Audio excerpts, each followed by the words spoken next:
budget request. I'd like to welcome our witnesses, Secretary of Energy Jennifer Granholm and Administrator of the National Nuclear Security Administration, Jill Ruby. Thank you for joining us, and also want to thank your department's workforce for their dedicated service to the nation. Please relay that to them. The fiscal year 2023 budget request for the defense functions of the Department of Energy is $29.7 billion. This figure accounts for about 61% of the Department of Energy's overall $48 billion request. Given the share of the defense function of the Department's budget, it is important for this committee to continue its oversight of the Department's defense activities, which spans items like maintaining our nuclear stockpile to cleaning up former Cold War defense production sites.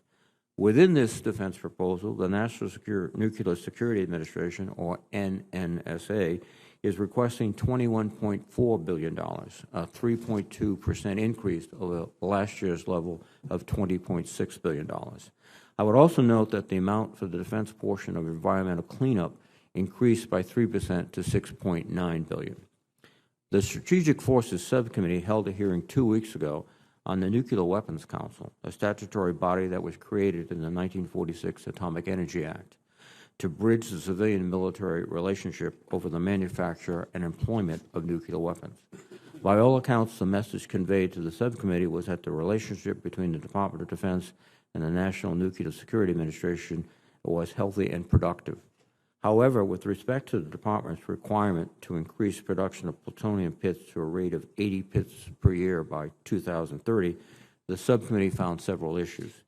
Significantly, the costs for converting the mixed oxide fuel plant at the Savannah River site have risen significantly from $4 billion to between $6 and $11 billion.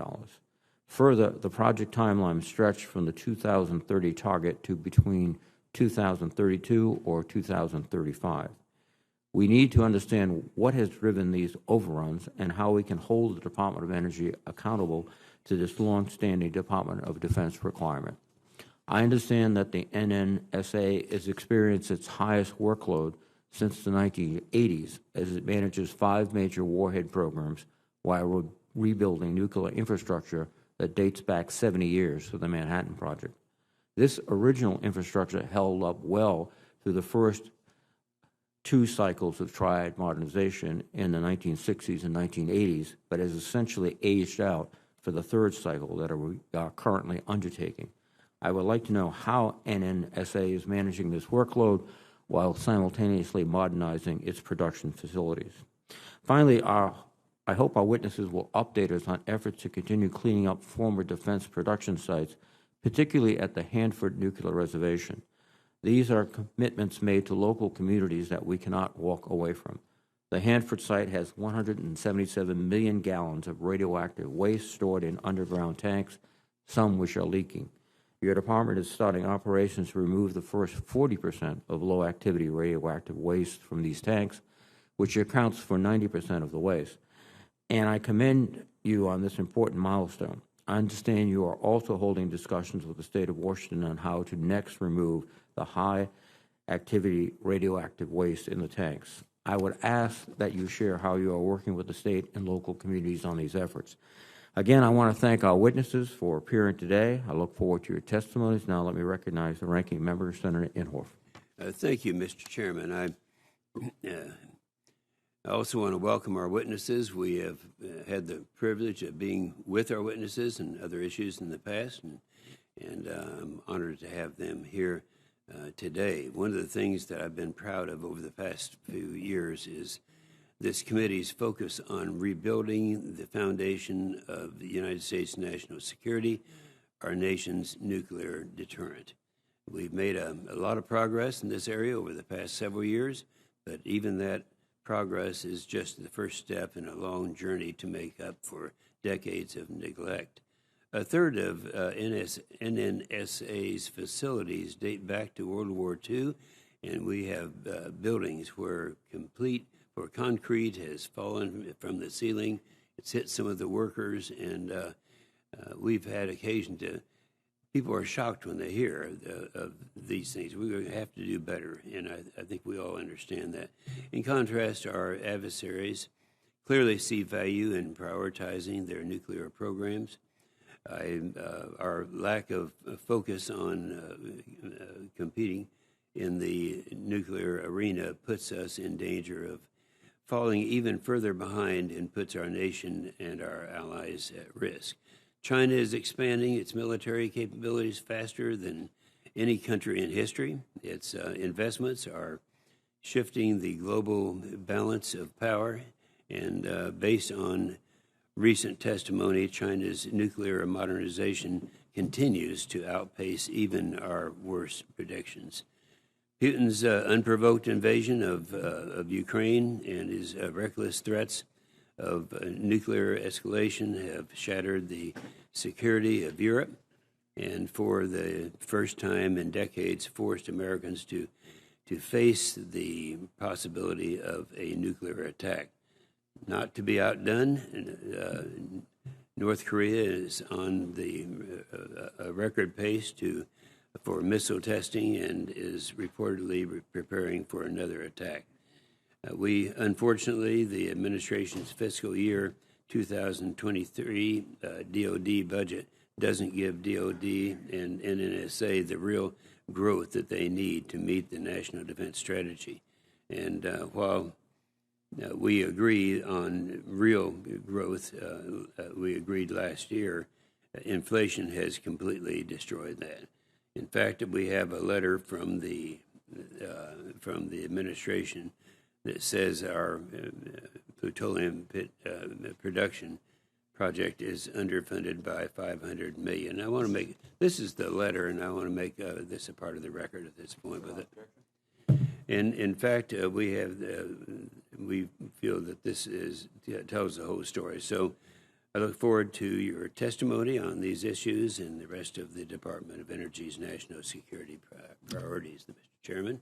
Thank you, Senator Inhofe. Secretary Granholm, please. Thank you so much, Chairman Reed and Ranking Member Inhofe.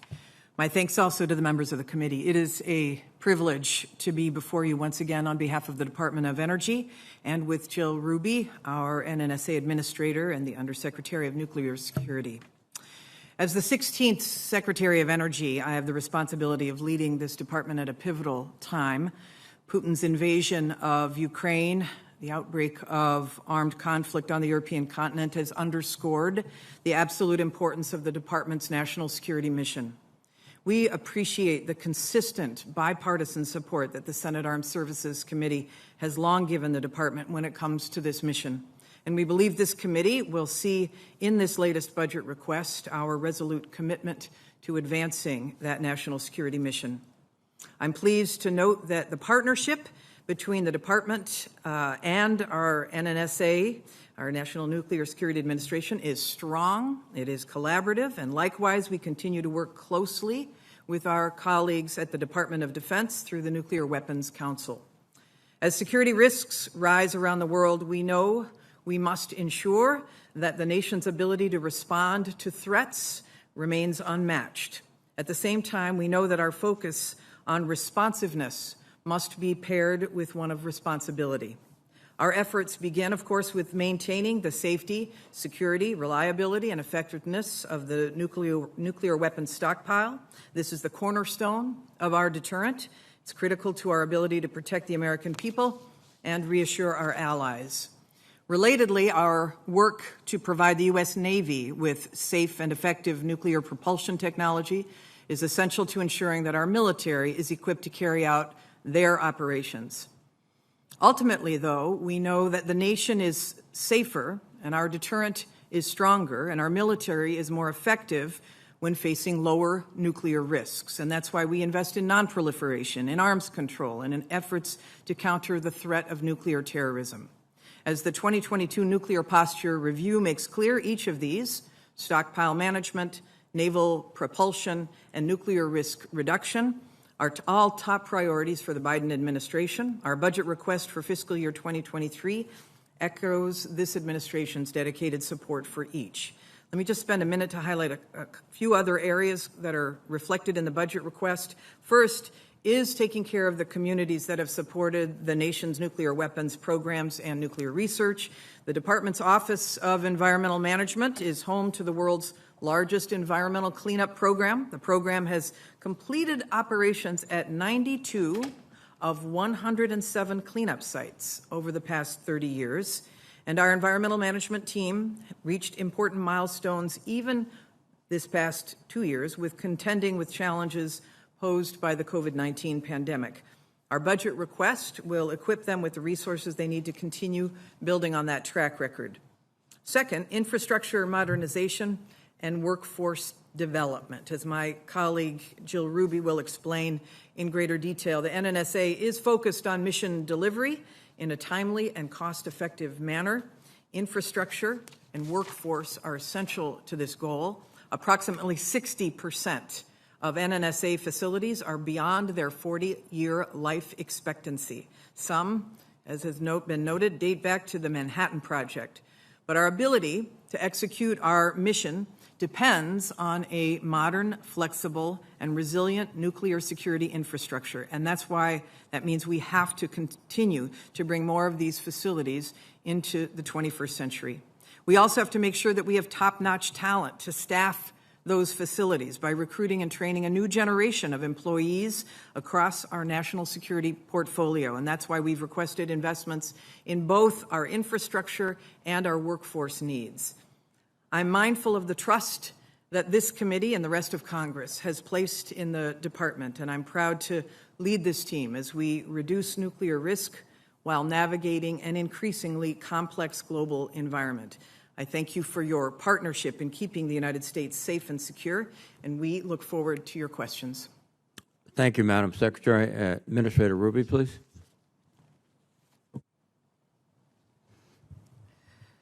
Thank you, Chairman Reed, Ranking Member Inhofe, and members of the committee for the opportunity to appear before you. As Secretary Granholm said, we appreciate the committee's consistent bipartisan support for the Department of Energy's enduring national security missions. Today, we face a shifting geopolitical environment, rapidly evolving technological capabilities, and modernization needs that are expanding our mission requirements. Meeting these challenges on behalf of the American people requires us to act in a responsive and responsible manner. To reach our objectives, we are simultaneously executing our largest weapon modernization program in decades, while recapitalizing our infrastructure and investing in cutting-edge scientific, engineering, and technical capabilities. We are also providing critical resources to our nonproliferation, counterproliferation, and naval nuclear propulsion programs that play an important complementary role to our weapons programs. We feel a sense of urgency in achieving our objectives and will act to meet our goals in a timely and cost-effective manner. The challenges ahead are significant, but I am confident in the Department's ability to rise to the occasion in partnership with Congress and our colleagues in the Departments of State, Defense, Homeland Security, and around the world. Thank you, and I look forward to your questions. Well, thank you very much, Administrator Ruby. And let me begin with a question for you. I had the opportunity to participate in the subcommittee hearing, and I have some concerns that NNSA does not have a full picture of the effort to produce 80 pits a year at both Los Alamos and Savannah River, and which leads me to the question, does NNSA have an integrated schedule of milestones and costs for achieving this? And if we do, I'd very much like to see it. Thank you, Chairman Reed. I think as we've talked before, we have a schedule for each facility that's quite complete. We are in the process of integrating those schedules so that we have a master schedule for the entire plutonium project, including all the peripheral things like security that goes with that, and we're committed to provide you that this year. Well, thank you very much. I mean, one of the aspects of this that is complicated is that if something happens in one location, it would obviously affect the other. This is not just structural, or it's also personnel, and getting ahead of that would be very important, not only for you, but for us. So thank you. Secretary Granholm, on April 12th, the Administrator wrote to this committee that it had an unfunded shortfall of $250 million for the converting the mixed oxide fuel plant at the Savannah River site for production. Can you tell the committee what this shortfall consists of and whether the Nuclear Weapons Council has validated this shortfall as they committed to do so at the May 11th Strategic Forces Subcommittee hearing? The unfunded, the $500 million that is being requested through the letter that Jill Ruby sent is to really fulfill what this committee would like to see happen, I believe, many on this committee, which is to accelerate to the extent we can the production of hits. We won't be able to get to the 2030 goal, we know that.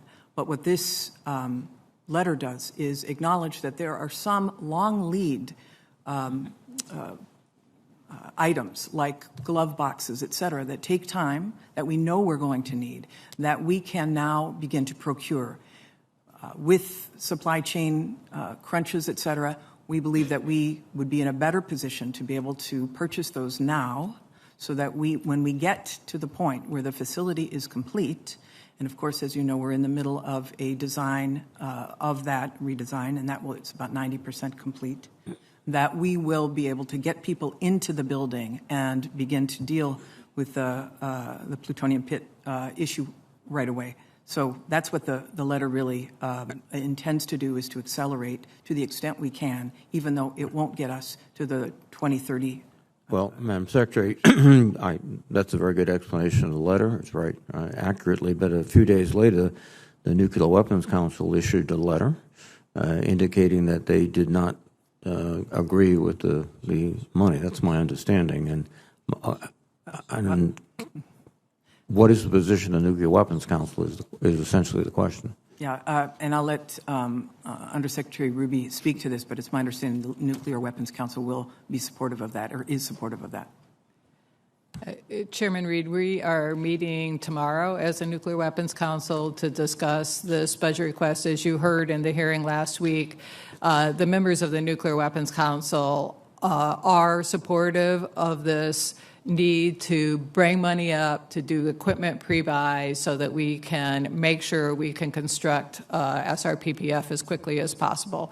You will hear from the Nuclear Weapons Council soon. Thank you very much. We would appreciate that, Administrator Ruby. Madam Secretary, you pointed out how your environmental team has done an extraordinary job over the years. There's still, as I mentioned, the Hannaford site and other sites. But at Hannaford, you're making progress on the low-level radioactive waste, but have you started planning for the high-activity waste in these tanks?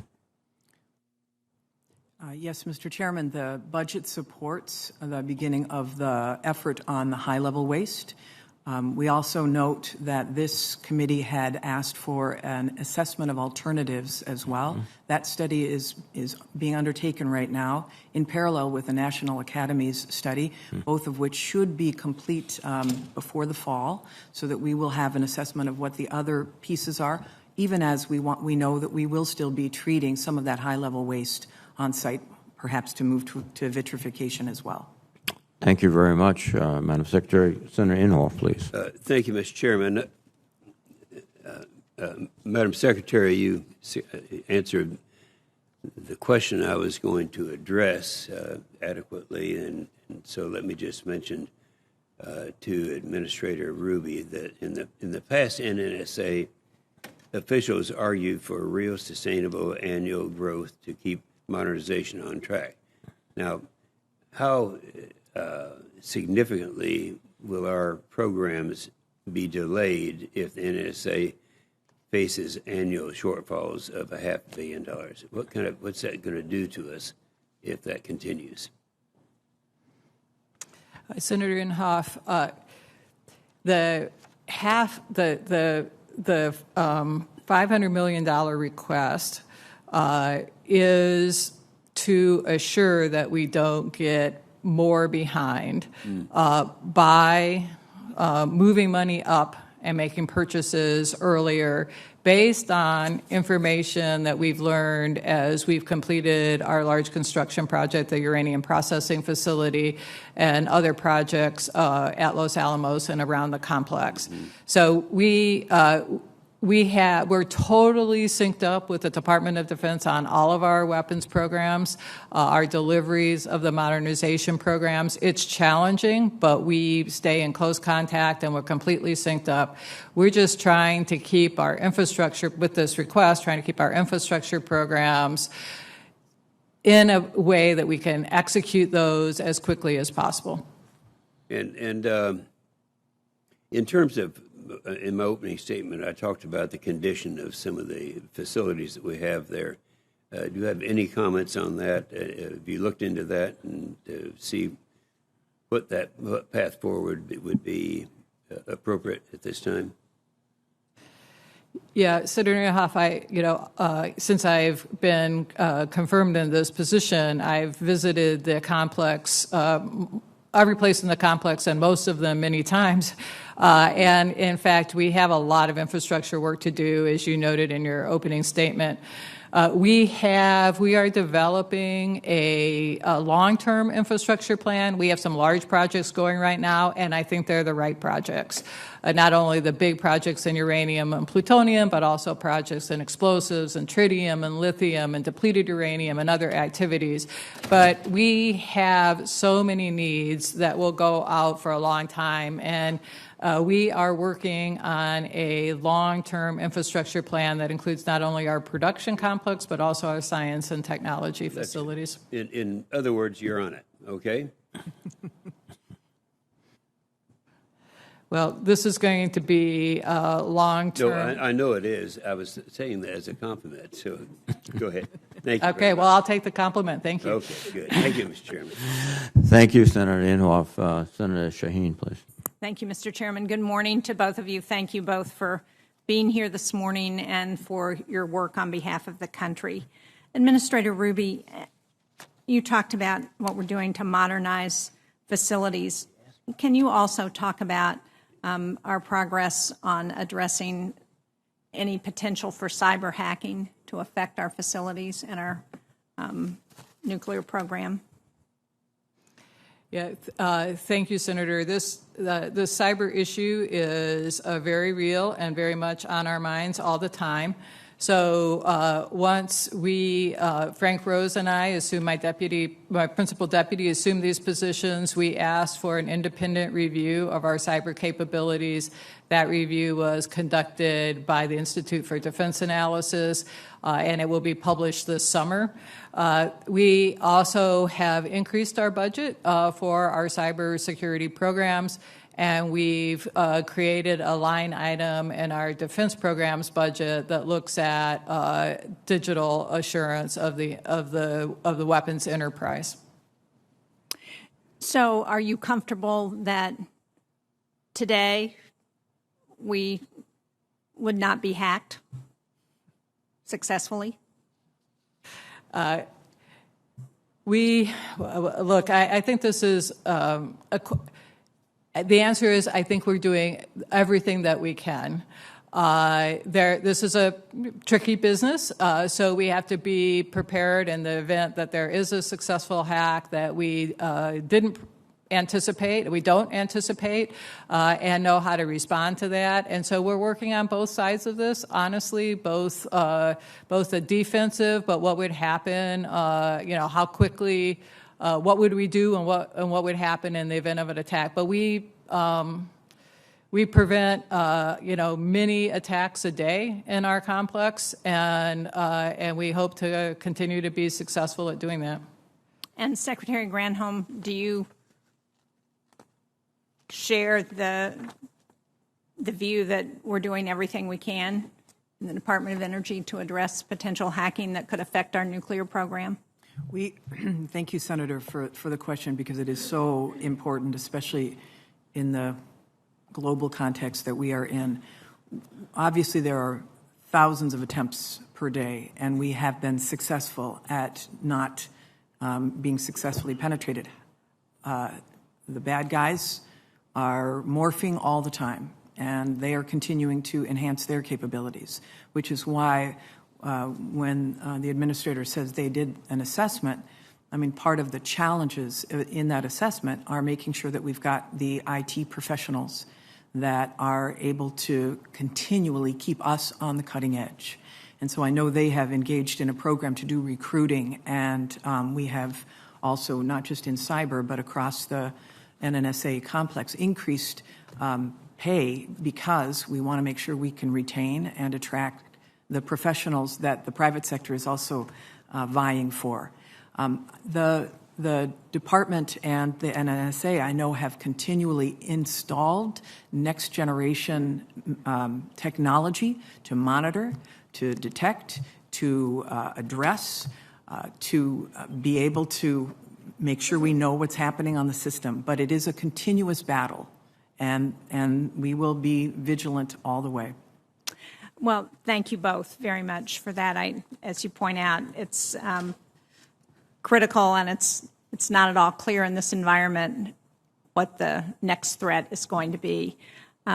Certainly, Russia's unprovoked war in Ukraine and in particular underscores the urgent need for modernization of our nuclear efforts. And obviously, it also underscores the challenge that we're facing with energy. And Secretary Granholm, to get off the budget a little bit and talk about what's happening with Russia's weaponization of energy, can you talk about what we're doing to work with our partners to address Russia's efforts to cut off Europe? Earlier this week, they cut off Finland. Last week, it was Bulgaria. What are we doing with our allies to try and address the energy concerns that they have as the result of the war in Ukraine? Yeah, thank you, Senator. As you have noted, this has really caused an alliance of our allies to make us stronger than we have ever seen. It is clear that everyone needs to become independent of Russian oil and gas. And of course, for those allies that have been significantly reliant upon it, it is a great challenge. So we have been, the Department of Energy and our allies, in fact, I have a ministerial today with the UK. Everyone is looking at next generation technologies for making sure we don't see this again, whether it's next generation nuclear, or hydrogen, et cetera. But we also are looking at the today. So, of course, the United States is doing what it can to permit the export of liquefied natural gas to Europe to make sure that they have the ability to wean themselves off of Russian gas. The oil situation is really challenging because Russia's actions have pulled 1.5 million barrels a day off of the global supply. The president's release of 1 million barrels per day from the Strategic Petroleum Reserve is set to try to stabilize those prices.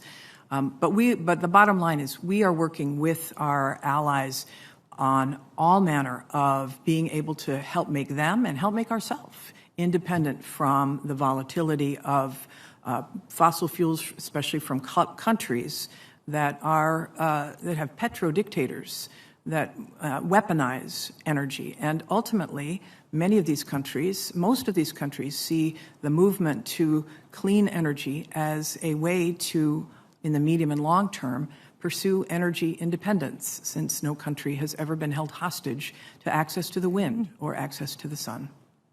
Thank you very much. Thank you, Senator Shaheen. Senator Rounds, please. Thank you, Mr. Chairman.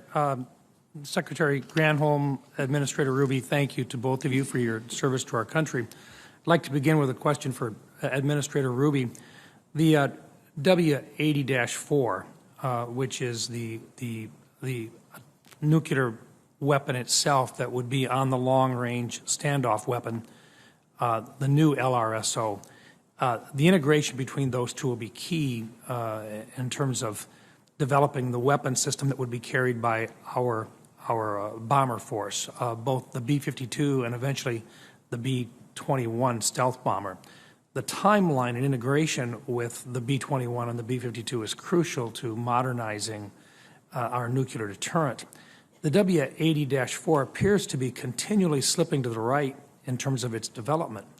we've got some concerns about that timeline, and specifically that the individual components in the development of this system just simply don't seem to be meeting up with the timelines that had been earlier developed in terms of getting it all put together. To the extent that you can in this open forum, can you explain the integration efforts between the W80-4, the weapon itself, and the LRSO, the system that's going to carry it, and the individual platforms, such as the B-21, that are being developed in order to deliver this weapon? And are the first production units of the W80-4 still slated to be delivered in 2025? Thank you, Senator Rounds. Let's see. We work continuously with the military to make sure the W80-4 and the LRSO missile are aligned. We had the LRSO missile initial operating capability is in 2030. We had initially put the W80-4 first production unit in 2025 as a way to have space between all of the systems that we're working on today. There are a few components, a handful of components on the W80-4, which will have difficulty making that FPU, but we're completely synced up on being able to produce the W80-4 for the LRSO initial operating capability. The GAO had reported that the NNSA would enter phase 6.4, which is the production engineering, in late 2021. However, the NNSA now projects entry into phase 6.4 in June of 2022. We're 15 days away from that. Are you going to make that goal? We will this summer lay out a new schedule for the W80-4 that has an updated FPU that the military will be completely, completely approved and synced up with. Thank you. Also, for Administrator Ruby, according to statute, and I think the chairman alluded to this in his opening questions to you, according to federal statute, in law now, if DOE does not certify that it can meet plutonium pit production requirements, the Nuclear Weapons Council chairman is required by law to submit a plan to enable the nuclear security enterprise to meet these requirements. Again, according to statute, this plan shall include the identification of DOE resources that the chairman determines should be redirected to support the plan to meet the requirements. Administrator Ruby, to the best of my knowledge, such a plan has never been sent to the Congressional Defense Committees. As a statutory member of the Nuclear Weapons Council, can you tell me, are you aware of that statute, or do you intend to comply with that statute, or do you need to get back to us on what your plans will be? The Nuclear Weapons Council has looked extensively at the ability to make 80 pits per year and determined that money was not enough. Let me just say a little bit more about the idea of having a plan to use additional resources. I spent time, I'm an engineer. I spent time with blueprints at the Savannah River Pit Production Facility trying to find every angle that we could accelerate the design and the construction and then the ability to produce pits there. There is no path to produce pits. There's no way to do that would not sacrifice our long-term need to produce the 50 pits per year at Savannah, minimum of 50 pits per year at Savannah River. We need to forevermore, or at least as far as we can see into the future. So anything we do now actually puts at risk the longer-term need. It would delay our ability right now if I redirected resources to look at this issue of what does it take to get to 2030. I believe, and the Nuclear Weapons Council believes, a better path is to figure out how we meet the needs, and we think there's a path to maintain a safe, secure, reliable, credible deterrent and the Sentinel without the pits in 2030. My concern, Administrator Ruby, is that under the statute, there is a redirection that is required. And if that is the case, that hurts other programs that are equally as important within DOE. This is the time of the year in which allocations are made and budgets are developed and appropriations are planned for. And if there needs to be additional direction or additional appropriations made, I'm simply stating that this needs to happen now, and that we shouldn't be waiting another year or delaying another year in this. If there are items that should be appropriated, or at least that Congress should be doing to make sure that DOE has the resources necessary to accomplish all of those items that DOE has been authorized to move forward on. And I simply think that the statute in particular was designed to make sure that Congress was aware, if you did not have the resources to meet the necessary minimum requirements in terms of the nuclear production capabilities. And it seems to me that what you're telling us is that we're so far down the line that you simply don't see a path forward in which we're going to meet those minimum requirements. Yeah, that's correct. The 2030 requirement, the Nuclear Weapons Council, and I'm a member, has agreed that we can't meet that requirement, and it's not resource dependent. The request for the additional money and the $500 million was aimed at getting as close to that requirement as possible. Thank you. Thank you, Mr. Chairman. Thank you, Senator Rounds. Senator Warren has arrived. Are you ready, Senator Warren? Always ready. Thank you. So thank you, Mr. Chairman. The cryptocurrency market has exploded over the last few years, driven by the popularity of Bitcoin, which amounts for about 40% of the entire crypto market. Bitcoin's network is secured through a proof-of-work algorithm, which involves miners using powerful computers to guess a random string of numbers in order to verify transactions and win a Bitcoin reward. The computational work required is deliberately inefficient, and it requires increasing amounts of energy consumption as more miners compete. Now, today, Bitcoin consumes more electricity than countries like Sweden and Pakistan. That's a country with more than 220 million people. In fact, a single Bitcoin transaction uses the same amount of power as the average U.S. household uses in 72 days.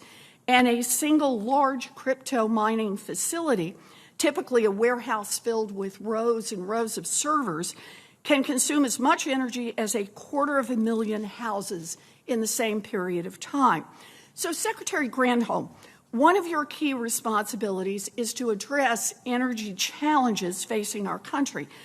Does the federal government currently know how many crypto miners are operating in the United States and how much energy they're consuming? No, the DOE does not explicitly track electricity consumption associated with cryptocurrency operations, and I'd love to work with you on making sure that this happens. Well, I'm glad to hear that, because I'm really concerned if we're not tracking this information, because the one thing we do know is that more and more Bitcoin mining operations are moving offshore. Between 2019 and 2021, the United States share of global mining increased from 4% to 35%, meaning that over a third of the global computing power dedicated to Bitcoin mining is now drawn from computers in the United States that are spitting out random numbers around the clock.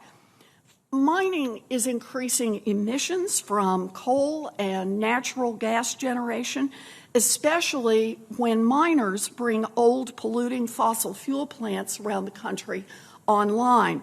It also is driving up electricity prices for consumers and small businesses in those same communities.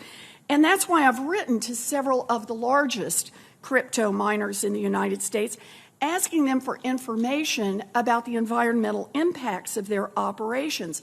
But I think that our agencies can do more here as well.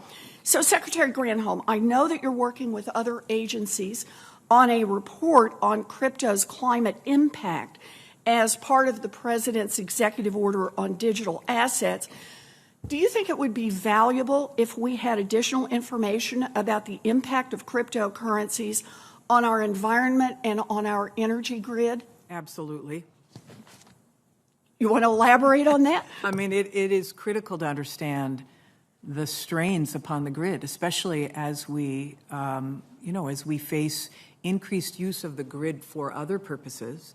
I mean, the bipartisan infrastructure law gave us funding to be able to expand the capacity of the grid, but the projections of the expansion of the capacity of the grid that most modelers use have not taken into full account the huge energy suck that cryptocurrency represents. And so while we add electric vehicles to the grid, for example, we've also got to take a look at these other uses because that will require significant additional resources to be able to respond to if we don't do something else. Thank you. Addressing crypto's risks is not just a job for financial regulators. It is a job for climate regulators as well. Crypto mining could undermine our progress to fight climate change, and I look forward to working with you to keep that from happening. Before I close, I'd just like to turn to you very quickly, Ms. Ruby. We've gone over this in previous hearings, but I want to reiterate to my colleagues that I remain deeply concerned about our pit production plans. Many of these problems, I know, predate your tenure, but let's be clear here. NNSA doesn't know how much this program will cost. The costs we do know about have doubled in a matter of months, and now your office is already asking for $500 million more than the budget request, even though the Nuclear Weapons Council has said it will not bring us any closer to reaching our production goals by 2030. NNSA has had a terrible record of mismanagement, and it seems too likely that this will be another case study in wasting billions of dollars in taxpayer money. So I'm out of time, but I just want to register that concern. Thank you, Mr. Chairman. Thank you, Senator Warren. Senator Tuberville, please. Thank you, Mr. Chairman. Thank you for being here today. Secretary Granholm, approximately 20% of our grid is nuclear, correct? Correct. How many of our nuclear plants will reach the end of their lifespan in the next 20 years? That's our concern, is that a good number of them, whether they reach their end of their lifespan or there may be communities that decide that they want to go in a different direction. We want to keep our nuclear fleet afloat, which is why we just issued a civilian nuclear credit to be able to do that. And we want to make sure that we've got additional nuclear opportunities. So basically a majority of them, next 20 years, Yeah, they're it's a good running number. their lifespan. Thank you. Next generation energy. So we're going to try to double our energy capacity, keep it carbon neutral, and retire 20% of the cleanest energy sources on the grid. That's what we're going to try to do. That's our plan. I wouldn't say that we're going to try to retire 20% of the clean. We want to be able to replace those. We want to be able to add additional advanced nuclear opportunities. Many Americans are fearful of nuclear power. They have the right to be. Most of us grew up in this era. Decisions made by the Atomic Energy Commission and Congress in the 1960s and 70s prioritized economics and building nuclear weapons over safety. Wasn't very safe. Are you familiar with the thorium molten salt breeder reactor that Oak Ridge successfully tested in the 60s? I'm familiar that they did, yes. Yeah, thank you. Alan Weinberg, who was the director of Oak Ridge and worked on the original Manhattan Project, called the thorium reactor, quote, only a little less important than the discovery of fission, end quote. That's pretty important. It is one of the safest designs ever tested. In fact, a molten salt breeder reactor based on a thorium cycle cannot melt down. It's not like the reactors that we use nowadays, and actually consumes nuclear waste. At its heart, this reactor contains uranium-233. We have the world's largest supply of uranium-233 right in Oak Ridge, Tennessee. I think you're familiar with this.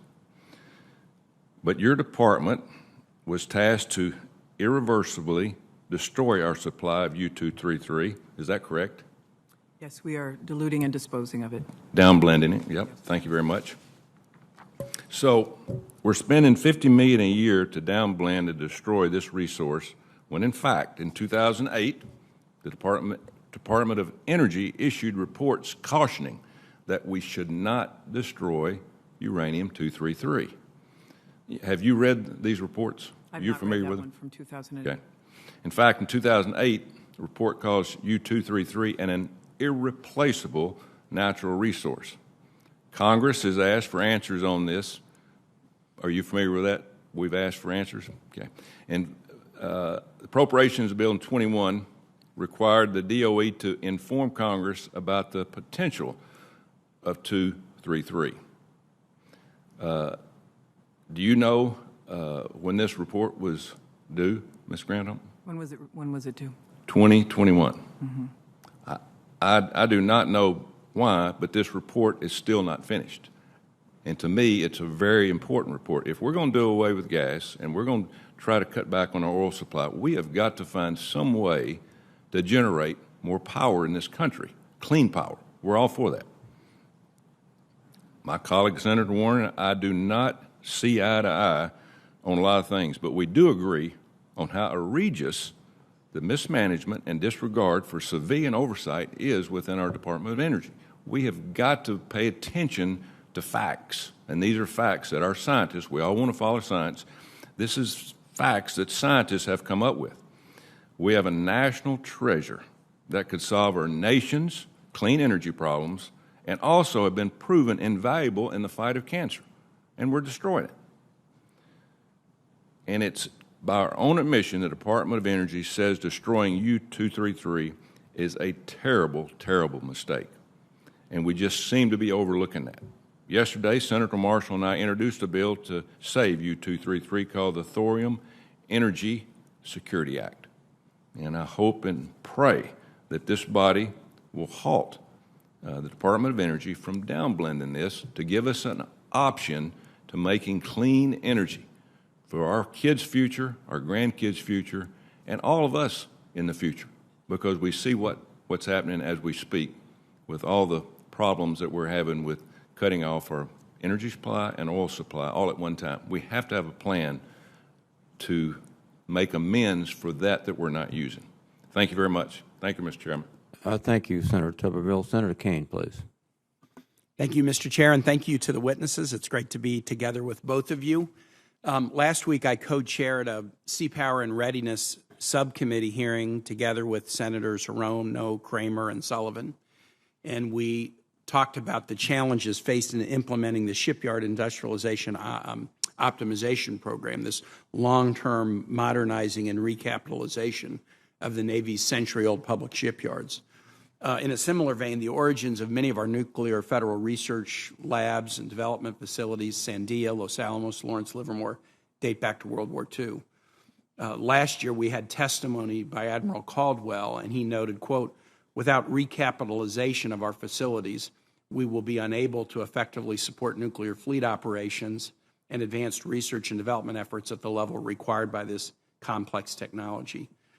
Does the department have a master plan that would be an equivalent to the PSYOP on the shipyard side for the recapitalization and modernization of our facilities?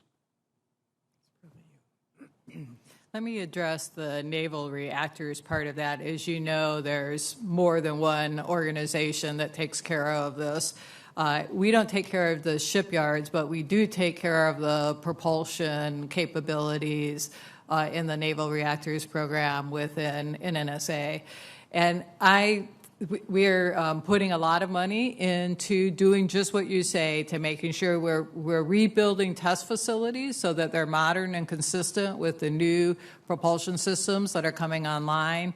We're building the spent fuel handling facility that will allow us to deal with the larger reactors that are used in our fleet today.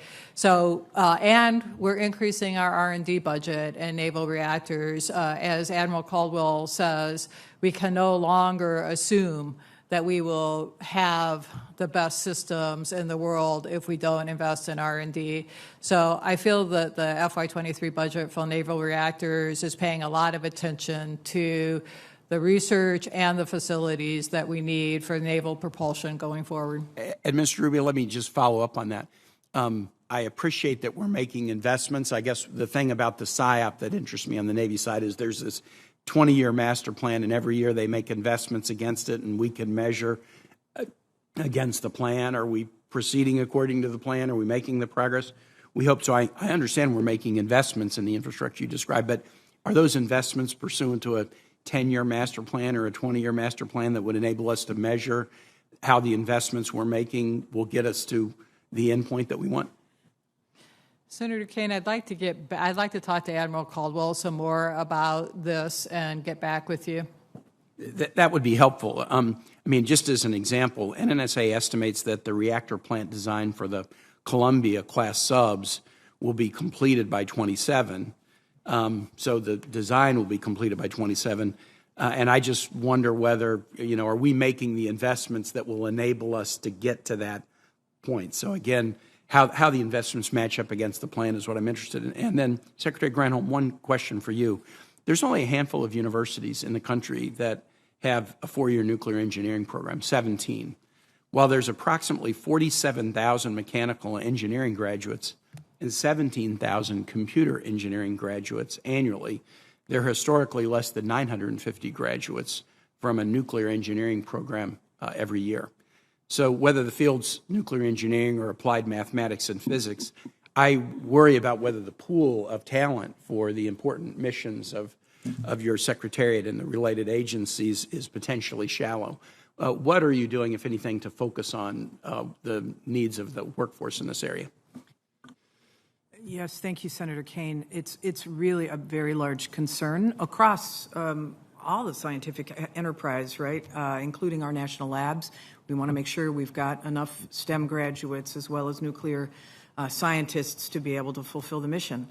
I know that Undersecretary Ruby has been taking action on the NNSA side. I can tell you that we have ramped up our efforts at recruitment, at showing up at universities to directly pitch. We have engaged in new relationships with HBCUs and MSIs to be able to ensure that we have a diverse pool of scientists and engineers. The point is, we want to make science, technology, engineering, math, of course, leading into nuclear, exciting. I think that the openness now on the civilian side to look at nuclear as power that is advanced nuclear reactors, et cetera, has created a great awareness. Obviously, the skills that come from the military are very prime in a lot of where we get our workforce, but we are looking at every avenue to increase recruitment and increase the pipeline of those who are interested in this as well. I don't know if you want to say anything further, Administrator. I'm over my time, but I appreciate that answer, yeah. Secretary, and I could tell the Administrator was jumping in to say the same thing. So this is on your radar screen. That's very apparent. Thank you so much. I'll yield back, Mr. Chair. Thank you, Senator Kane. Senator Hawley, please. Thank you, Mr. Chairman. Thanks to both of the witnesses for being here. Administrator Ruby, let me start with you. As you know, we're very proud in the state of Missouri of the work that's done at the Kansas City National Security Campus to support the nation's nuclear enterprise. I just wonder if you can give me an update on the NNSA's efforts to ensure that the Kansas City campus has the capacity it's going to need, the additional capacity it's going to need to meet production requirements in the coming years. Thank you, Senator Hawley. We're also very proud of the Kansas City National Security Campus, and I'm pleased to report we're making good progress on expanding capacity and moving towards the purchase of facilities and land that could help us in the future make sure that we're right-sized at Kansas City. Good, very good. Secretary Granholm, today in the state of Missouri, the average price of gasoline today, as of this morning, is $4.10. Average price of diesel is $5.18. And I'm sure you've seen the reporting this morning that now AAA is projecting that gas prices will hit a national average of $6 a gallon by the month of August. Is this acceptable to you? No, it is not. And you can thank the activity of Vladimir Putin for invading Ukraine and pulling essentially those barrels. With all due respect, Madam Secretary, that's utter nonsense. In January of 2021, the average gas price in my state was $2.07. 8 months later, long before Vladimir Putin invaded Ukraine, that price was up over 30%, and it has been going up consistently since. What are you doing to reverse this administration's policies that are drawing down our own supply of energy in this country, that are throttling oil and gas production in the United States of America? What are you doing about it? With respect, sir, it is not administration policies that have affected supply and demand. How can you say that when the price of gas was up over 30% from January to you answer my questions, and it's my time, Madam Secretary, so why don't you answer my question? From January to August, the price of gasoline was up over 30%. In my state alone, it has been a continuous upward tick since then. And here's what your president did when he first came to office. He immediately re-entered the Paris Climate Accord. He canceled the Keystone Pipeline. He halted leasing programs in ANWR. He issued a 60-day halt on all new oil and gas leases and drilling permits on federal lands and waters. That's nationwide. That accounts, by the way, for 25% of U.S. oil production. He directed federal agencies to eliminate all supports for fossil fuels. He imposed new regulations on oil and gas and methane emissions. Those were all just in the first few days. Are you telling me that's had no effect on our energy supply? 94% of the oil and gas executives that were surveyed by the Dallas Fed said that administration policies had nothing to do with the increase in the price of oil. I'm not interested in opinions of these people. I'm interested in the facts. Are you telling me that these policies had no effect? Is that your testimony that these policies had no effect? Are you telling me, Madam Secretary, are you telling me under oath that these policies had no effect? I'm telling you that 94% of the oil and gas industry. I'm not interested in their opinion. I'm interested in the facts. So, no, they did not. Ask that is Vladimir a remarkable statement about the increase in demand and the decrease in supply from pulling Russian barrels of oil off the market, thanks to rightly the United States saying we're not going to take Russian oil. Coming out of COVID. So what explains the increase between January and August of 2021? Coming out of COVID, there was an increase in demand because people were driving again. When there was no demand, the prices dropped. That is a basic law of economics. The prices dropped. I have to say, Madam Secretary, with all due respect, your answers are insulting. And they are insulting to the people of Missouri who are looking for action. Now, you said 2 months ago your department was on war footing. What are you doing to bring down the price of gasoline, which has been going up consistently since you took office? The price of gasoline is derived from the price of oil. The price of oil is at $110 a barrel. What are you doing to decrease it? On is a my global question. market, sir. If you could let me finish. If you would answer my question. I am answering your question, sir. Oil is traded on a global market. We are paying extremely high prices today, just as they are in Japan. What are you doing to get it down? Just as they are in Germany. Just as they are in South Africa. What are you doing to get it down? We are calling for an increase in supply. We are releasing 1 million barrels a day from the Strategic Petroleum Reserve to try to balance out. Who are you getting it calling for an increase in supply from? It is the largest tool that we have to be able to do that. Who are you calling for an increase in supply from? Excuse me. Secretary, please. Senator Hawley, your time's expired. Could I get an answer to this question, Mr. Chairman? Senator, Who are you calling for an increase in supply from? From our domestic oil and gas manufacturers, from international oil and Even gas as you manufacturers. cancel their leases? Senator Hawley, if you want to answer, you have to allow the Secretary to answer. I've said we have called repeatedly for increases in supply from domestic oil and gas manufacturers, from international oil and gas manufacturers. We want to increase supply, and that is why the President released an unprecedented amount from the Strategic Petroleum Reserve, and our international allies also released from their reserves to try to balance out supply and demand while the oil and gas companies increase supply. And the the Energy Information Administration has projected that they will have increased in the United States about 1 million barrels a day by the end of this year. Thank you very much. Senator King, please. Thank you, Senator Hawley. Senator King, please. Just for the record, Secretary Granholm, I was in Germany about 6 weeks ago, and gasoline was $8.50 a gallon. Was that President Biden's fault? It was not. And is gasoline at the similar levels in Japan and in other areas of the world right now? Yes, sir. It is traded on a global market, as you've noted. And it's, as you say, it's a global market that a president of the United States has very little control over one way or another. Is that correct? That's correct. Ms. Ruby, totally different subject.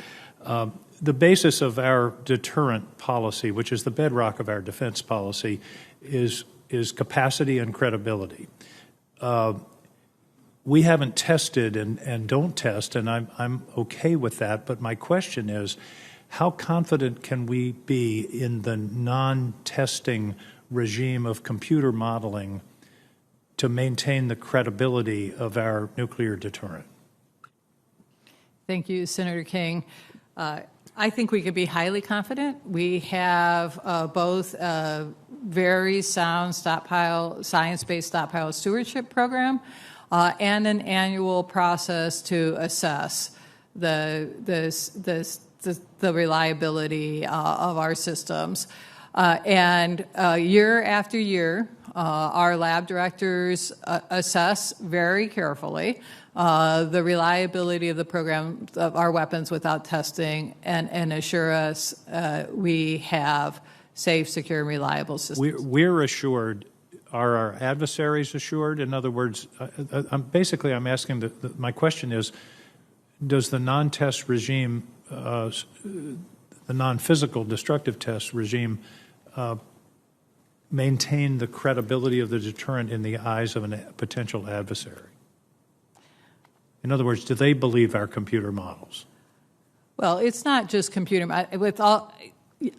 The answer is I believe that the world understands that we have very safe, secure, reliable, credible nuclear weapons, and they are an effective deterrent. I also just want to add that we do many things besides model. We do subcritical experiments, we do laboratory-based experiments, and we have a large test database to draw on, and we use that over and over again to assure ourselves, and we're skeptics. You know, that's our role, is to make sure that we can be absolutely certain. And we believe ourselves, and the world should believe us. Thank you. That's what I wanted to hear. That was my concern. Second level of concern, again, to go back to deterrence. Deterrence rests upon mutual rationality, if you will. That the adversary knows that they would be destroyed if they utilize a nuclear weapon. The concern is that that theory doesn't work with a non-state actor. And I'm deeply concerned about nuclear materials falling into the hands of terrorist groups, of non-state actors.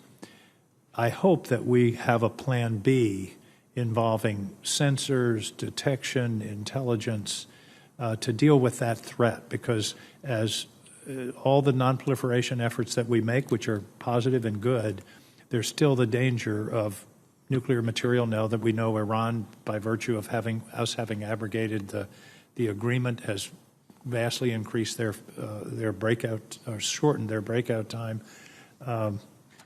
Talk to me about how we deal with the threat of proliferation to a non-state actor of nuclear materials.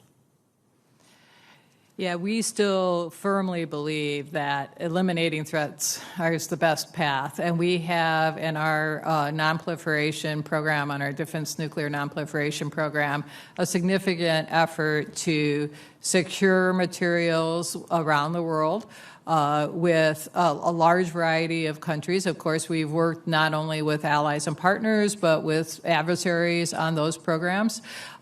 We have, and in fact, the FY23 budget has an increase in our counterterrorism program. We still believe we have to pay attention to that while we pay attention to Russia and China. So we are locking up, removing, eliminating materials. That's the bread and butter of our Defense Nuclear Nonproliferation Program. I hope you will have urgent attention to that question, because that's a true nightmare. And as I say, the theory of deterrence doesn't work in that case, so we need to be thinking about all the other provisions which you mentioned.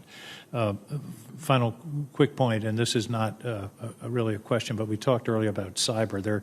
A group of us here have worked a lot on cyber in the last couple of years. I have two suggestions that derive from the work that we've done. One is red team the hell out of your systems. You really don't know how vulnerable you are until you have somebody really good try to hack it in a friendly way. That's number one. Number two, 85 or 90% of successful cyber intrusions start with the desktop, with somebody hitting a phishing email. And that's an individual decision at the desktop, and all the technology in the world isn't going to prevent that. So I have a friend in the energy business. In his company, they send fake phishing emails to their staff. If you hit on it once, you're reprimanded. Twice, you're in the CEO's office. Third, you're gone.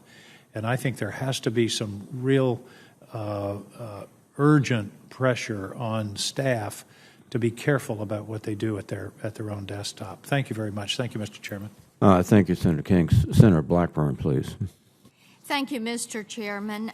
Ms. Ruby, I want to come to you. NNSA announced that it canceled solicitation for the management and operations at Y12 and Pantex, and then they're looking at separate management contracts, and they're going to handle these separately after they have a new M&O established, and then they're going to take the existing contractor and make them the overseer. Sounds complicated, doesn't it? And really sounds like quite a mess, doesn't it? And so I agree. I know you've heard today from others about the instability of the contracting processes for NNSA, and I think that we deserve better. Our nation deserves better, and they deserve more consistency.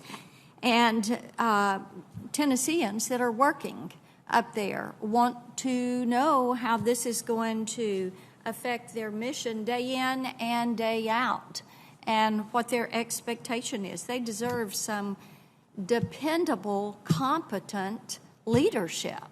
So, what is the timeline for awarding that for Y12? What are you looking at? Thank you, Senator Blackburn. Let me just say that I couldn't agree more. While this sounds complicated, the intention is to get long-term stability and reward our M&O contractor workforce, which does the work of NNSA. Make no doubt about it. That's the people we count on. Then what are the local management implications of what you're doing, the path you're going? Yeah, we will, right now, Pantex and Y12 share a field office. I know what the setup is. I'm asking about the long-term implications. What are those? What are the cost implications? Okay.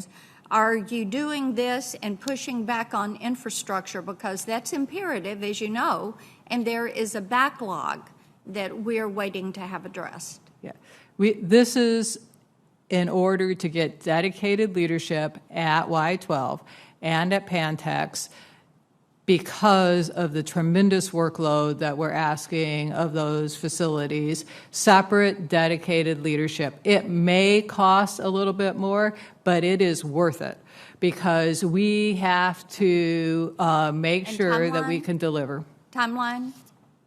We expect that the first RFP will be out this year. That will then we'll have that awarded in 2 years, and we will then 1 year later. So we're 3 years away from seeing consistency, is what you're telling me. We are, but let me move on. You know that is unacceptable, and you know that is not fair to the Y12 employees. But let's continue to discuss that and to work on that issue. Secretary Granholm, Senator Tuberville mentioned uranium processing. And, of course, the processing facility in Tennessee is one of our largest construction projects. And, you know, it gets held up time and again with budget by indecision. And the UPF was to come in in 2025 at $6.5 billion. That is no longer what is estimated, and the expectation is that it will come online in August 2026. Is that when you expect to deliver UPF? Yes. Administrator, are you wanting to answer that? Yeah, let me jump in.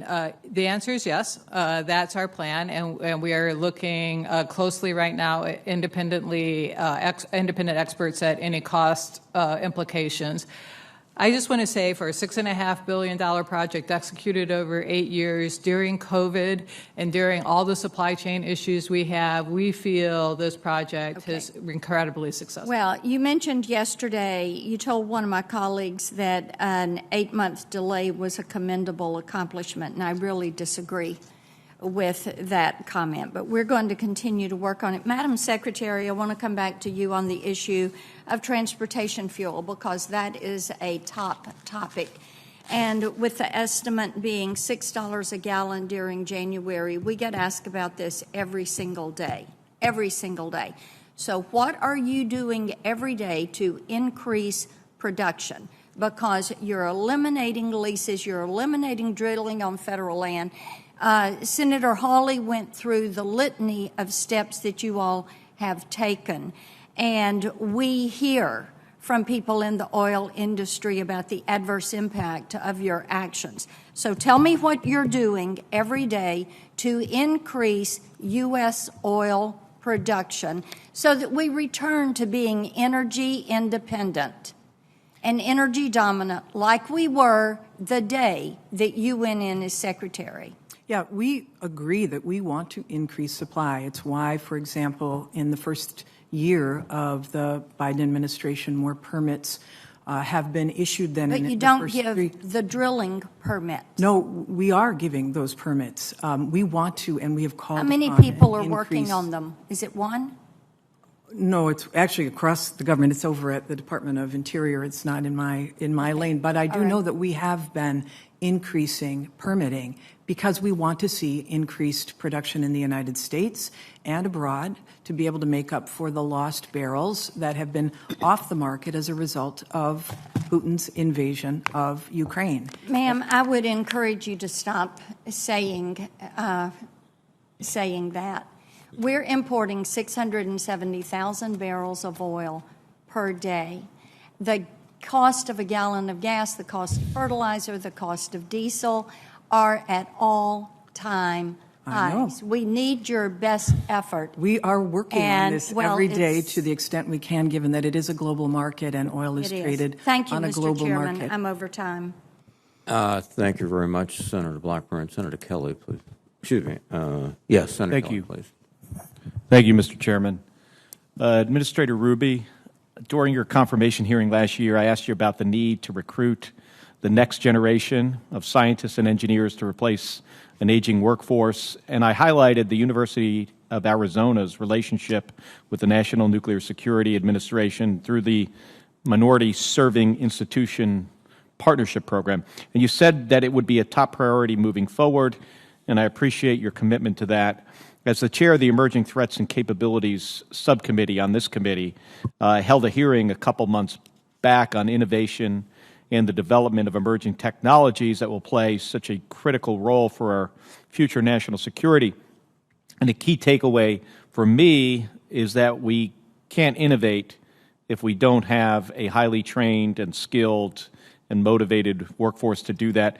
So considering that your agency has now achieved its highest workforce levels in the last 9 years, I've got a couple questions. So how much of that increase is attributable to new STEM-related recruits? And in your view, are this year's numbers the beginning of an upward trend? And is there any opportunity to accelerate that? We do have a great need to hire in the complex. Our complex has about 57,000 employees. A great deal of those are in the STEM disciplines. We have to hire to replace retirements, and we have to hire because we're growing. And as a result, we have many pipeline programs.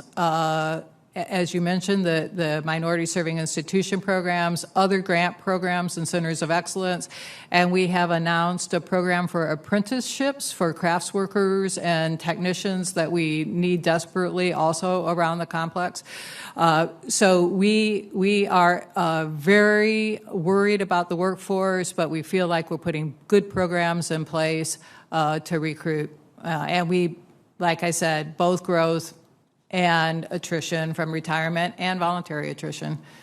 So do you feel it looks pretty good for the next 10 years? Are you on a good trajectory? I think we can't ever take our eye off this. It's close. I mean, we feel like this is a real race for talent, and we're trying to do things to improve, especially, for both our federal workforce and our M&O workforce. We are paying attention to pay, benefits, the environment that we offer, and we're stressing how important this mission is so people can feel good, as they should, about the work they do every day. Please let us know what we can do. Thank you. To help there. Secretary Granholm, so as you and Administrator Ruby, as you both know, rare earth metals are vital in the production of many of our most complex national security systems, from missile guidance systems to night vision goggles, and the list is very long, actually. And both nuclear weapons and nuclear reactors are on that list. Much like the semiconductor industry, a very high percentage of our rare earth metals are sourced overseas, causing potentially catastrophic supply chain interruptions in our production of these complex systems. So, and this is in part what led me to sponsor the Restoring Essential Energy and Security Holdings Onshore for Rare Earth Act of 2022. I know it's a mouthful. And I sponsored that with Senator Cotton. And this legislation would create a strategic rare earth metal reserve to limit the impact of those potential interruptions. So for either of you, first of all, how vital are rare earth metals to the production of our nuclear weapons systems and also our shipboard nuclear reactors? And what is the risk posed by reduced access to rare earths?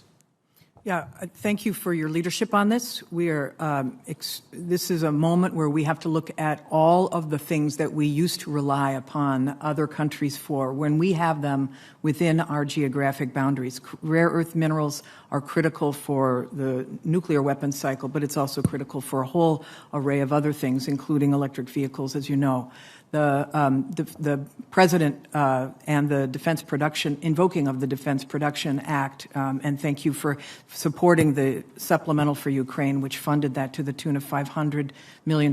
Very important for us as we move forward. We'll be working with DOD to make sure that we are sourcing, doing responsible extraction, processing. Your support, for example, of the bipartisan infrastructure law that allowed for us to put out a request for a funding opportunity announcement for processing, because the United States doesn't do any processing of critical minerals either. So that whole chain we need to be doing here. Thank you for your leadership on it. I don't want to go too far over, but yes or no answer from each of you. Do you agree it's important that we have a strategic reserve of rare earth minerals to hedge against potential supply chain issues? Yes. Yes. Thank you. Thank you both. Senator Kelly. And, thank you, Mr. Chairman. Thank you, Senator Kelly. Senator Scott, please. Thank you, Chairman. Secretary Granholm, as you know, I mean, you follow the news. We're hitting record gas prices each and every day. The poorest families in this country are being devastated with gas prices. They're being devastated with electricity rates, heating oil over the winter. I always thought the purpose of the Department of Energy was to make us energy independent and hopefully get prices down. Since the Biden administration came in office, shut down the Keystone Pipeline, they've attacked the oil and gas industry. They have made it difficult to get permits. The Biden administration has gone out and attacked the oil and gas companies, saying they intentionally don't want to drill for oil here, while this administration makes it difficult to get permits. Then the latest is they go to Iran and Venezuela, say they want oil from them. And then this week they went and relaxed sanctions on Venezuela so they can drill more oil in Venezuela, but not more oil in this country. So can you explain why why your administration makes it more difficult for us to drill more oil in this country, and why you believe it's in our national security interest to get oil from Iran, clearly a dedicated enemy of this country and of our ally like Israel, and why would you want to do business with Maduro, who has committed genocide against his own citizens, and millions of people have to leave Venezuela because he's forced starvation in his country? Thank you, Senator. First, the United States will not be importing any oil from Iran or Venezuela.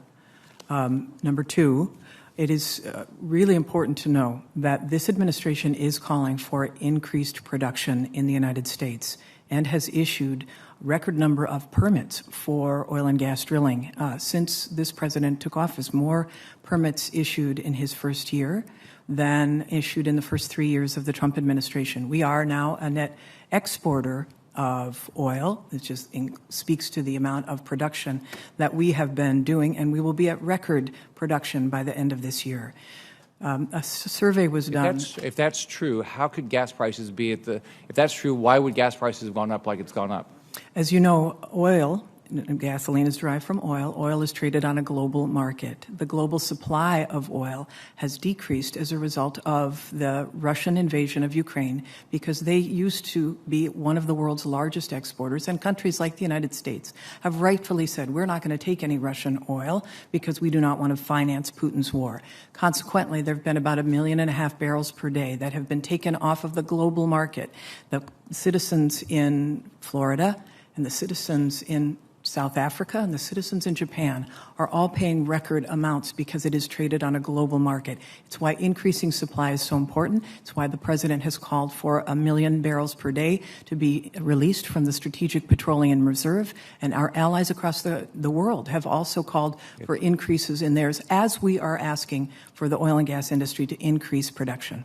So what you just said is not consistent with what I've been given. So if you could get me all that information about over the last, let's say, 10 years of all the permits, and do you think it's appropriate that you should that your administration says the oil and gas companies intentionally don't want to drill for oil?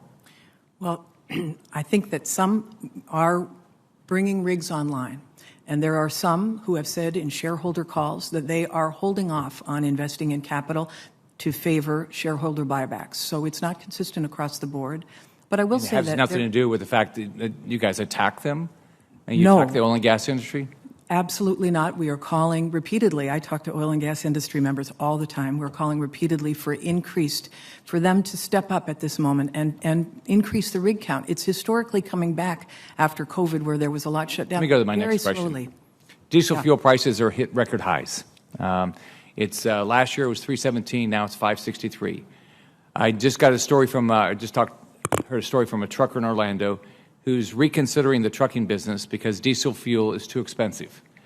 He said the cost of diesel has single-handedly taken us out of the game one by one, no matter how big you are. My dad was a truck driver. I know how difficult that job is. He and my mom didn't make much money. They would be doing better now until diesel prices went up. So I don't know how a family an independent contractor and trying to make ends meet is dealing with this. So what I don't get is what I don't see that you guys are doing anything to get prices down. I mean, you look around this country. I mean, people are losing their jobs. I mean, and you guys. I mean, every month you're in office, gas prices are up, diesel prices are up, people are losing their jobs. I mean, I don't see anything happening. We share your deep concern about this for everyday citizens. There is no doubt about it. It's why we have to increase supply right now. It's why we continually call for more investment in rigs to be able to do the extraction necessary to get supply up. It's happening all across the globe. This is why the inflation numbers a huge number of that, 70%, is related to fuel. That is true in the United States. It's true all across the world. We need to increase supply, even as we accelerate our move to clean energy, but we need to increase supply right now to address the very concern that you raised. Real quick, if you were in the business and your government was attacking, so if you're in the oil and gas business and your government is attacking and the president says, I want to get rid of fossil fuel, would you want to go invest a whole bunch of new money? With oil at $110 a barrel, I don't know that hurt feelings have anything to do with it. I think it involves in fiscal discipline, as they say, and the decision during COVID to ramp back and now to take advantage of these high prices. However, some are increasing, and I will say this, the Dallas Fed did a survey of all the oil and gas executives, and they found in last month that 94% of them say that it has to do, that the high prices and the lack of production have to do with things other than this administration's policies. It has to do with the oil, the price of oil on a global market. It's a pretty good coincidence. It happened right after you guys took office. Thank you. Thank you, Senator Scott. Senator Blumenthal, please. Thanks. Thank you, Mr. Chairman. Welcome to both of you. Thank you for your service. Secretary Granholm, particularly your service before the administration as governor of Michigan and as Attorney General of that state when we had the opportunity to work together. You've done great work, and I appreciate your being here today. I want to focus on the last part of your testimony dealing with cybersecurity. We're very excited that you're going to be coming to Connecticut tomorrow and visiting the Millstone nuclear power plant as well as the state pier where more wind power is going to be generated. And you make the point, I think, very, very well in your testimony that, and I'm quoting, we have a strategic opportunity like never before while we're tackling the impacts of climate change by deploying the next generation of wind, solar, hydrogen, and nuclear systems. We can build in cybersecurity, end quote. I would suggest that we need cybersecurity in existing industrial control systems, nuclear, wind, solar, not only new ones, but those being built. And as Senator Shaheen highlighted, we are vulnerable. In fact, there's been speculation about why the Russians have not attacked us in the cyber space. There are a number of informed theories about why they haven't, but clearly, without going into the classified information that we have, they potentially have the capacity to do so. I will be interested tomorrow to hear and see some of your suggestions about how we can safeguard our cybersecurity, particularly on nuclear. I wonder if you could discuss a little bit about more of the specifics now. Yeah, we agree that you have to address the existing enterprise as well as build by design, build cyber in by design, and both are happening. I know that Administrator Ruby has got a whole effort on cyber happening over at the NNSA. They have hired an evaluation to happen, and that evaluator has identified some points of excellence, but also some points of challenge. And the points of challenge involve further investments in the workforce, as we have discussed here, as well as in infrastructure that will prevent hacking, right? Prevent penetration. And that includes monitoring, includes detection, and includes addressing on the spot, and includes projection about where things are going. So all of that must be a really robust part of our investments, and we appreciate so much your and the others who have raised this issue here, because this is certainly not a new conversation, and it certainly will not be the last conversation we have on this. Have you reviewed the security at the Millstone plant, cybersecurity at the Millstone plant, and how would you assess its vulnerability? At the Millstone is where we're going tomorrow, you mean? At the Millstone? Yeah. I have not yet. I'm looking forward to coming to learn more as well. Well, we hope that you will give us the benefit of your assessment when you finish with your review, because cybersecurity there and at every nuclear power plant has to be regarded with a tremendous urgency, given what the Russians have done in Ukraine in 2015, 2016, and now during the invasion at the site of the nuclear power plant there. I want to just finish by giving you an opportunity to expand a little bit on the questions that Senator Scott was asking, and I agree totally that the reluctance to produce more is not the result of hurt feelings by the oil companies. Their focus is on the bottom line, and perhaps you could expand a little bit on why they haven't produced more and what can be done to persuade them to produce more, even as we go into more of renewables. In the short term, more production might be helpful, and their reluctance to produce more now. Yeah, just briefly, I know we're almost out of time, but I think it's a really important point to note that during COVID, there was pressure from the investment community investing in oil and gas companies to say, you've got to pull up off of investing in capital and exercise what is known as fiscal discipline. And as a result, a lot of rigs and capital investment came offline. When we were coming out of COVID, those rigs did not pick up to the extent that the demand was there. And that, they will say, in large measure, is because Wall Street wanted to take advantage of the profits of the increasing cost of oil and gas due to the increasing demand, just simple supply and demand. Then it's compounded, of course, by the pulling off of oil on the global market because of the Russian invasion. So 1.5 million barrels are off the market, and now you've got a slow ramp up due to COVID, and now you've got other countries, rightfully so, like the EU, deciding perhaps to not take on any more Russian oil. And then you will also have the opening up of the Chinese market because they are coming out of COVID as well. All of those compound to create a huge pressure on demand, and we want supply to increase. It is not this administration. It is happening all over the world. As Senator King said, he saw that gas was $8 a barrel when he was in Germany. It is skyrocketing across the world. And this is why we're asking these oil and gas companies to step up, and our allies to step up production right now to ease that pressure, even as we accelerate the move to clean energy, because ultimately a move to clean energy is the homegrown, secure kind of energy that will make us independent. I agree. Thank you. Thank you very much, Senator Blumenthal. Senator Sullivan, please. Thank you, Mr. Chairman. Madam Secretary, I wasn't going to go into these questions, but I just have to disagree with you. I care a lot about energy, right? It's a national security issue. We talk about it here. There has been a comprehensive hostility to the energy sector by this administration, not necessarily you, day one. I watch it every day. Every day. So you're saying we need to increase supply. Let me give you just the last 3 weeks.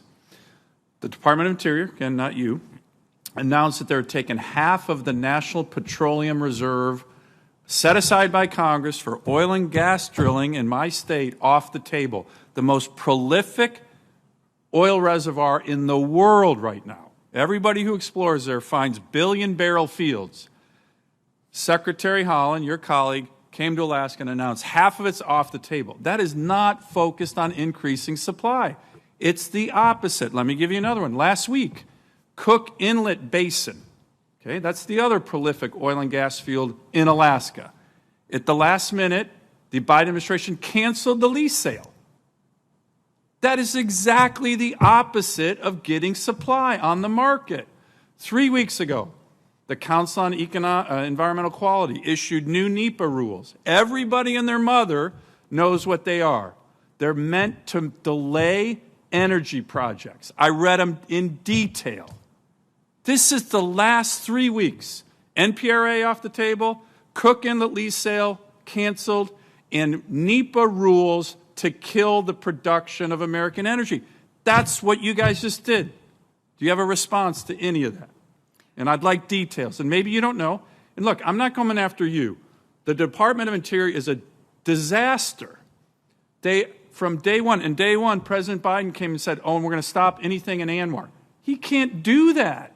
The Congress of the United States said there shall be 2 lease sales in ANWR. President, day one, we're not going to do ANWR. Sorry, Mr. President, your job under the U.S. Constitution is to faithfully execute the law. The law says 2 lease sales. So you guys have been from day one, not you, maybe not you, not as bad, crushing the energy sector. And it's a fact. And Rick Scott is exactly right. But can you comment on the 3 examples I just gave? You say you want to increase supply. Everything I just said is about directly decreasing supply. What about those? NPRA, Cook Inlet, new NEPA rules. I hear what you're saying. Do you agree with me that those are about limiting supply? No, it's not about Of course limiting they are. When you supply. take leases off the table. But maybe there are other concerns why a lease might be taken off the table in a sensitive environmental area. Maybe Half it has of the nothing National to do with Petroleum Reserve of supply. Alaska? This is not my lane. So Cook Inlet?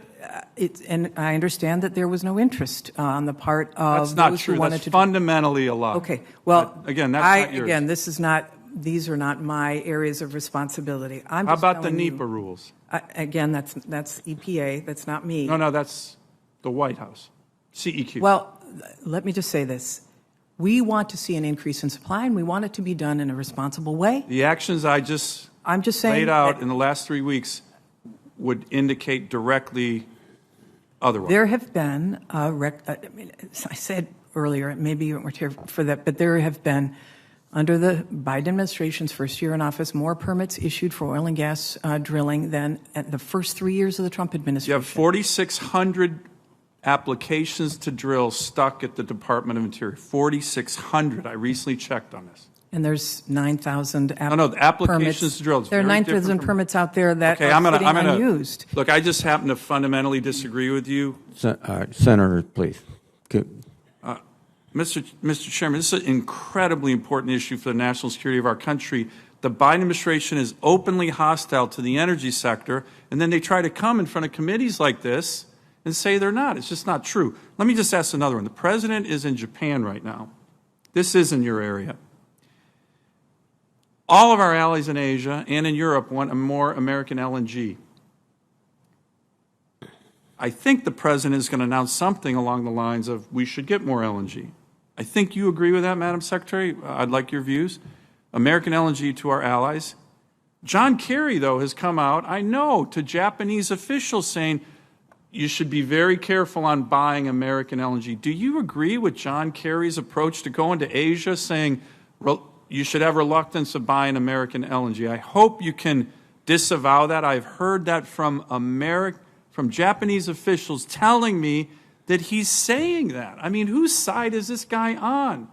So where are you on the exports of clean-burning American LNG to our allies in Europe and in Asia? And do you think the president, my understanding is, I hope he does, he's going to announce some kind of initiative in Japan this week? I can't preview what he's going to be announcing, but I will say that we believe that American LNG is an important trading. It's an important way to help our allies. We at the Department of Energy have permitted an additional 4 LNG terminals for export to the EU. We also have permitted 30 billion cubic feet of LNG, both at FERC and at DOE, that haven't even begun construction yet.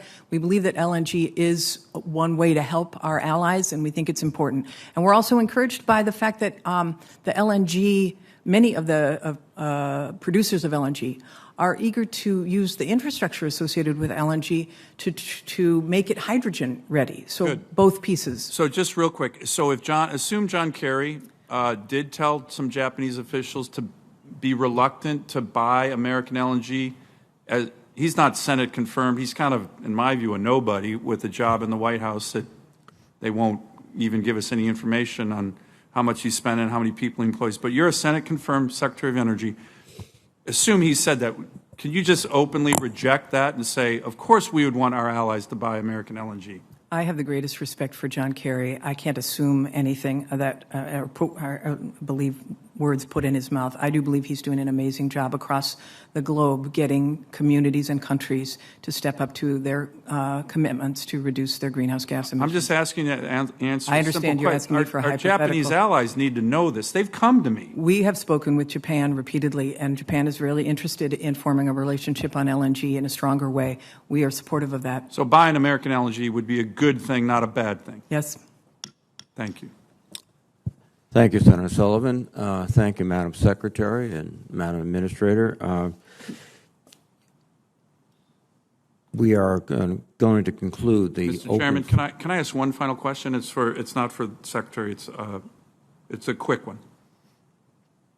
One. For Secretary, Madam Secretary Herbert, can I ask you the nuclear enterprise that you, Admiral Caldwell, Secretary Granholm are in charge of is really remarkable. And the culture there, what we've been able to do in terms of nuclear-powered naval aircraft, Navy vessels, including submarines, is a really, really impressive record. With regard to AUKUS, which I think is a Biden administration initiative that is really, really good and really important, and I've been publicly supporting the President and his team on that initiative. How do we balance the culture and safety of what the nuclear enterprise has been able to achieve for our nation, particularly the nuclear Navy, with the goals, which I fully support, of broader cooperation in that realm with the Australians and the Brits? And are there areas beyond nuclear that you think the AUKUS initiative should encompass? And Madam Secretary, to the extent you want to answer that as well, it's an important question, and I want to be very supportive of this very important initiative. Thank you. Thank you for your support of AUKUS. I think the naval reactors folks and everybody on the U.S. and U.K. teams are doing a terrific job during this 18-month study period and have found paths through this that will preserve and even make better our capabilities and our nonproliferation regime. So I'm very optimistic about what this agreement can do. I do think there are other things that would be interesting to work on in the UK, Australia, US. I think there are energy things. I think there are climate things. I think there are science and technology. And I look forward to the possibility of doing that as this agreement matures. Well, if there's things we can do on the committee to help support it, we certainly want to do it. Madam Secretary, do you have any views on AUKUS or what we can be doing? Yeah, no, just to pick up on the energy side of things. I mean, I know they're going through an election right now, but I'm hopeful that whoever survives that will continue to work with us on, for example, hydrogen production. They are doing great work in Australia on that, and I'm very close with their minister, my counterpart, on sharing technology, ideas, and strategies regarding the production, but the export of clean hydrogen too. Great. Thank you, Senator Sullivan. Madam Secretary, Madam Administrator, we are going to conclude the open session, and we'll reconvene at 11:30 in SVC 217 for the closed session. Before we do that, though, throughout this discussion, there's been references to the Dallas Federal Reserve report. It's my understanding that the question was asked about what was the number one reason, or the primary reason, rather, that there was not increases in production. And the response, 60% of those surveyed said it was, quote, investor pressure to maintain capital discipline. Is that accurate, Madam Secretary? That's accurate. 59% said that. So, so that's really sort of saying, you know, we're going to hold back our capital and give it to our shareholders, or just hold it back. And then I believe also, too, and if you can confirm this, that domestic crude oil output today is less than it was in 2019. You're talking about our crude oil Our output. crude oil production. It is, but we will be at record production by the end of this year. Okay, but we, and then there's 12 million acres approximately of leased federal lands that are not yet been drilled. Leases on about actually over 20 million acres on and offshore. Pretty good. Well, thank you very much for that clarification. At this point, we will recess and rejoin in the SVC 217. Thank you. Thank you.